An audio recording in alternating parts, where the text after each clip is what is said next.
السلام علیکم۔ قرآن مجید میں روزے کے حوالے سے اللہ تعالیٰ نے یہ بات بیان کی ہے کہ روزے کی فرضیت کا مقصد یہ ہے کہ لوگوں میں تقوی پیدا ہو جائے۔ سورہ بقرہ آیت 83 میں لعلکم تتقون سے یہی بات ہے جو اللہ تعالیٰ ہمیں بتاتے ہیں، لیکن آیت 185 میں روزے کا ایک دوسرا مقصد بھی اللہ تعالیٰ نے بیان کیا ہے، اور وہ ہے لعلکم تشکرون،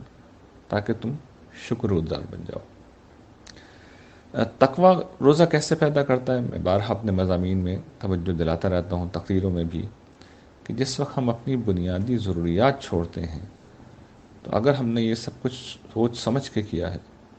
تو نیچرلی پھر دل میں احساس پیدا ہوتا ہے کہ جس رب کے کہنے پہ ہم نے ضروریات چھوڑ دی اور اتنی بڑی ضرورتیں چھوڑ دی، اتنی تکلیف اٹھا رہے ہیں، بھوک و پیاس کی اذیت سہ رہے ہیں، تو وہ جو کچھ اپنی نافرمانی کی چیزیں چھڑاتا ہے وہ تو بہت اس سے کمتر ہے، ان کو چھوڑنے میں تو کوئی تکلیف نہیں ہوتی، اور جو عزم چاہیے اس سے ہم آشنا ہو چکے ہیں، بھوک و پیاس برداشت کر لی، کھانا پینا چھوڑ دیا، تو بس تھوڑے سے عزم کی ضرورت ہے، نافرمانی بھی چھوٹ جائے گی، یہاں سے ہم متقی ہوتے ہیں۔ اور شکر گزار کیسے ہوتے ہیں، یہ بھی میں نے بارہا اس پہ توجہ دلائی ہے کہ جب بھوک لگتی ہے، پیاس لگتی ہے، تو انسان کو احساس ہوتا ہے کہ کیسی عظیم نعمتیں ہیں جو بلا استحقاق ہمیں صبح و شام مل رہی ہوتی ہیں، تو یہاں سے پھر آدمی کو پتہ چلتا ہے کہ نہیں، کھانا بہت بڑی نعمت ہے، پانی بہت بڑی نعمت ہے۔ عام حالات میں جن چیزوں کو ہم اپنا حق سمجھ کر بلا سوچے سمجھے استعمال کر لیتے ہیں، وہ اللہ کی بہت بڑی نعمتیں ہیں۔ ہم قرآن مجید میں سورہ آل عمران آیت 123 میں اللہ تعالیٰ نے ایک بڑی عجیب بات کہی، اور بڑا منفرد پہلو ہے جو انہوں نے ان دونوں چیزوں کا، تقوی اور شکر کا، نمایاں کیا ہے۔ وہ کہتے ہیں فاتقوا اللہ لعلکم تشکرون، اللہ سے ڈرو تاکہ تم شکر کر سکو۔ جو پہلو اللہ تعالیٰ نے یہاں پر بیان کیا ہے وہ بڑا اہم ہے۔ دیکھیے، ایک تو انہوں نے یہ بات بیان کی ہے کہ شکر وہی کر سکتا ہے جو تقوی اختیار کرے گا۔ اس کا مطلب یہ ہے کہ ہم یہ سمجھتے ہیں کہ ہم نے الحمدللہ کہہ کے اللہ کا شکر ادا کر لیا، نہیں، یوں نہیں ہے،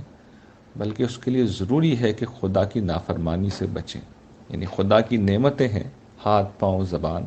ان کو جب ہم خدا کی نافرمانی سے بچائیں گے، پھر کہیں گویا کہ ہم شکر گزاری کا حق ادا کریں گے۔ یہ ایک مفہوم ہے، لیکن جو زیادہ گہری بات وہاں پہ اللہ تعالیٰ نے بیان کی ہے وہ یہ کہ جس وقت ہم اللہ کا تقوی اختیار کریں گے تو اس کے نتیجے میں لازماً نعمتیں بڑھیں گی۔ یہ بات جہاں پہ یہ بات اللہ تعالیٰ بیان کر رہے ہیں سورہ آل عمران میں، جنگ احد اور جنگ بدر کے پس منظر میں،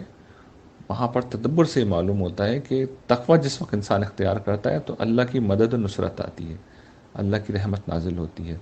اور اس کے نتیجے میں نعمتیں بڑھتی ہیں۔ نعمتیں بڑھیں گی تو آدمی شکر گزاری کرے گا۔ تو تقوی کا یہ فائدہ ہمیں سمجھ لینا چاہیے کہ جس وقت ہم تقوی اختیار کرتے ہیں، خدا کی رحمت، نصرت آتی ہے، خدا کی نعمتیں ہمیں ملتی ہیں، اور نیچرلی پھر اس کا نتیجہ یہ ہے کہ شکر کا موقع پیدا ہوتا ہے۔ تو جو آدمی تقوی اختیار کرتا ہے، ظاہر ہے وہ شکر بھی اختیار کرے گا۔ تو ہمیں تقوی یہ سوچ کے اختیار کرنا چاہیے کہ آخرت میں تو جو اس کا فائدہ ہوگا سو ہوگا، لیکن دنیا میں نعمتیں بھی اسی راہ سے بڑھیں گی۔